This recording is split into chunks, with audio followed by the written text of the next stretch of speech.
Hello everyone, this is Al-Fadi. Welcome back to another video, another short video, I may add, of this particular interesting series that we call Qu'rans, Hafs versus Warsh. Qu'rans, Hafs versus Warsh. And we've given you enough information so far as to why we have called it this way. And we've gave you enough evidence so far and examples of why we're calling it Qu'rans, because we are comparing the way one reader by the name Hafs, represented by this green Quran right here next to J, versus the reading of another gentleman by the name Warsh, represented in this copy next to me. And we are looking at these words in these verses, how Hafs pronounced it, how Warsh pronounced it.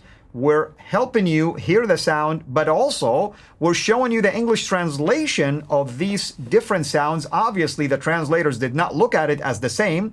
Otherwise, they would have translated it exactly in the same way, grammatically speaking. Same tense. They would have translated it in the same mode. They would have translated it in the same way to mean the same thing. But obviously, the translators did not look at it that way. They were seeing it differently. Today we're going to look at another verse from chapter 2.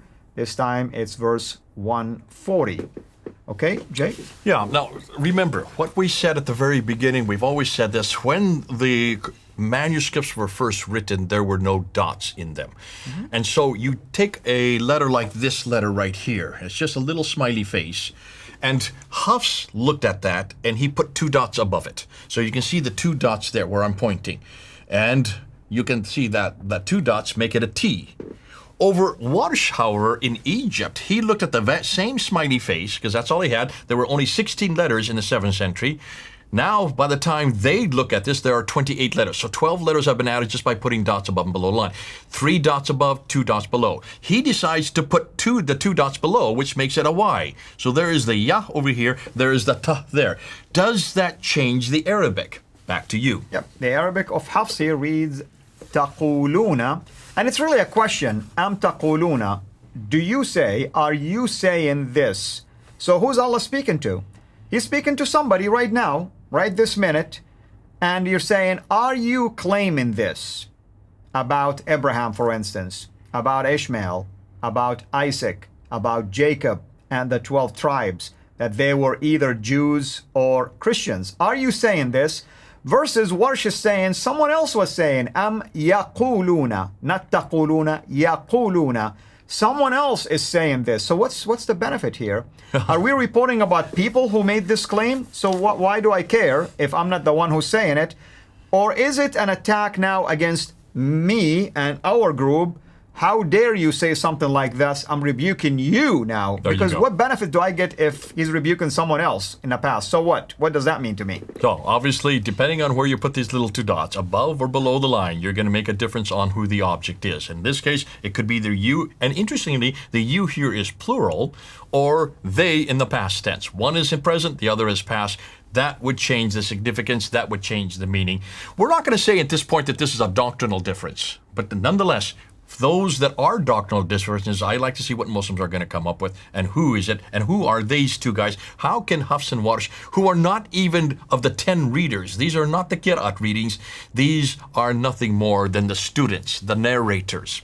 So these are much more insignificant when it comes to importance, yet they are the 2 most important in the world today. Yeah. Depending where you put the dots, folks, will change the meaning. And Jay, I wanna hit it from another angle. You have the chart right here. What date was Hafs? Hafs is 796. What date was Warsh? Warsh is 810. Okay, 796, 810. Muhammad died in 632. Actually, I'm 2 years off. It's 812. I mean, it's still 800. 812, 796. Muhammad received the Quran for the first time in 610. 610 to 812. How many years? 200 years, roughly. And the same thing with 798, you said? 796. 796. And then Muhammad died in 632, almost the same distance. So which one of these readings did Gabriel bring down to Muhammad first? You can't. There's no way to answer that. Are you telling me Gabriel predicted that Hafs is going to be the standard, so he brought it down and then later became the standard? Well, obviously he forgot something for 144 years. And obviously when he finally Hafs decided to put the 2 dots, in this case above the line, how did he know to put those 2 dots there? Did he get a special injunction? Was Hafs from Quraysh? No, Hafs is from Kufa. Was Warsh from Quraysh?